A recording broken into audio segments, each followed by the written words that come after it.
कपड़े धोने वाली बहू। शादी के पहले से ही विभा को कपड़े धोने का बड़ा शौक था। कभी नल के नीचे तो कभी तालाब के पास। अरे मेरी नीली वाली लुंगी नहीं दिख रही है। विभा की अम्मा कहाँ रखी है लुंगी? अरे वो तो विभा ने परसों ही धोकर रखी थी आपकी अलमारी में। देखो वहीं होगी। वो ना मैंने आज धो दी, मुझे लगा कि गंदी हो गई होगी।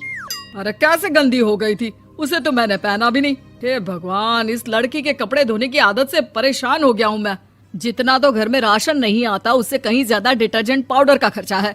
इसकी शादी करवा दो, शादी जाए अपने घर में ही करे काम, फिर चाहे घर के कपड़े धोने हो या पूरे गांव के। हाँ ठीक बोल रही हूँ, देखता हूँ मैं कोई लड़का। वो दिन भी आ जाता है जब विभा को देखने लड़के वाले आ जाते हैं। लड़की मुझे अच्छी लगी।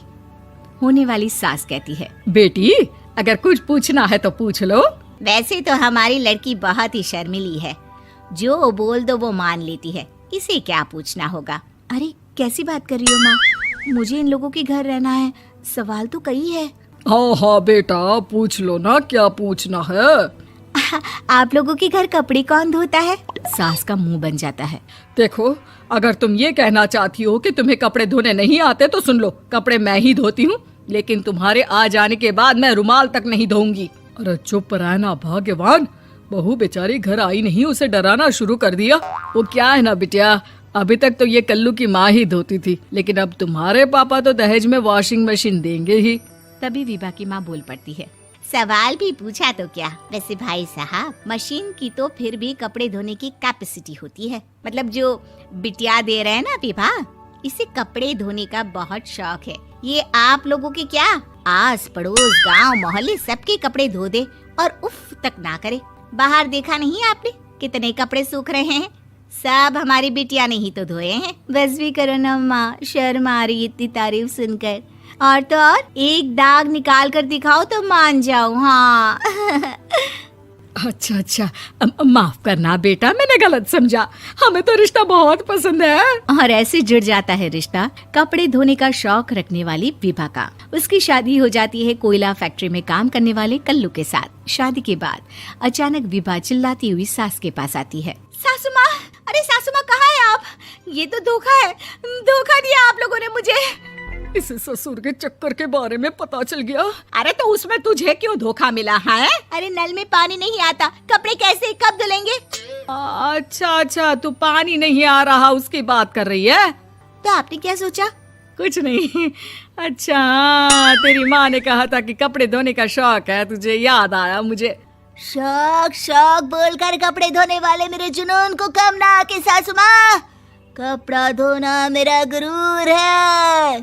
तभी पति भी वहाँ आ जाता है। अभी अभी मैंने इसे सनी देओल की फिल्म दिखाई है, उसी के डायलॉग मार रही है माँ। अच्छा सुन, साफ साफ बता रही हूँ, पानी सुबह 4 से 6 और शाम को 10 से 12 आता है, समझी?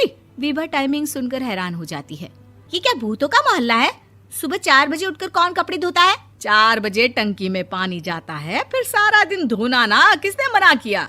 अरे कैसी बात कर रही हैं? 200 लीटर की टंकी में कितने कपड़े धो लूंगी मैं? सुबह ही उठ जाऊंगी मैं। अब क्या था, विभा सुबह 4 से लेकर रात के 12 बजे तक कपड़े ही धोती रहती। एक रोज सास पड़ोस से निकलकर कहीं जा रही होती है कि साथ वाली कहती है, हाँ कल्लू की माँ, जरा ये बताओ कि 2 साड़ी है, 2 ब्लाउज और एक पेटीकोट और एक नाड़े वाला लंबा कच्छा। हाँ तो? अरे तो क्या, कितना लोगी धुलाई ये बताओ। धोबन दिख रहे हैं हम क्या? हमारे पति सरकारी नौकरी से अभी अभी रिटायर हुए हैं और बेटा सुपरवाइजर है कोयला फैक्ट्री में। धोबन समझ रखा है हमें।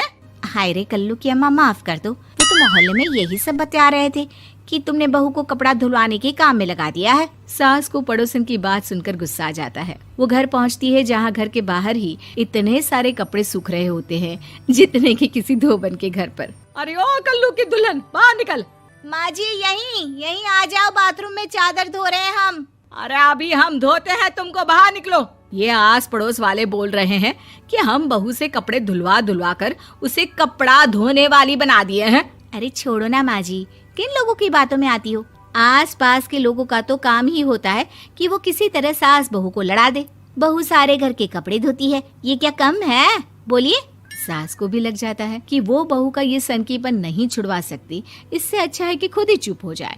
एक रोज सास और बहू मंदिर जाते हैं, जहाँ सास की साड़ी वहाँ खड़ी भीख मांगने वाली से मिलती है। माँ जी क्या बात है, आपकी साड़ी उस भिखारन से कितनी मिल रही है ना? हाँ हाँ देखो तो, दोनों की साड़ी मिल रही है। क्या बात है कल्लू की अम्मा, तुम खुद को तो अफसर की बीवी बताती हो और ऐसी सिंपल सी प्लेन साड़ी पहनकर घूमती हो।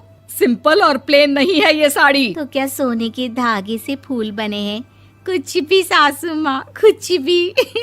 हाँ बने थे इस साड़ी में सोने के धागे से फूल। मेरे पति लेकर आए थे मद्रास से स्पेशली मेरे लिए 10,000 की। ताहे भाई साहब इस भिखारन के लिए भी सेम टू सेम साड़ी लेकर आए होंगे 10,000 की। सास उस वक्त तो कुछ नहीं कहती, लेकिन बहू के साथ घर आती है और अलमारी से एल्बम निकाल कर लाती है। ये साड़ी देख रही है, ये वही साड़ी है जिसे मैंने अभी पहना था। इस साड़ी में ये जो चमकदार फूल दिख रहे हैं ना, ये सोने के धागों से काढ़े गए हैं। लेकिन तू लोकल वॉशिंग मशीन ब्रश से घिस घिस कर सारे फूलों को निकाल कर साड़ी प्लेन कर दी। मुझे माफ कर दीजिए सासू माँ। और तो और, जब मैंने तुझे तेरी गलती के लिए कुछ नहीं कहा, लेकिन तूने तो सबके सामने मेरा मजाक ही बना दिया। क्यों? बहू को समझ में आ जाता है कि अब से उसका कपड़े धोना बंद।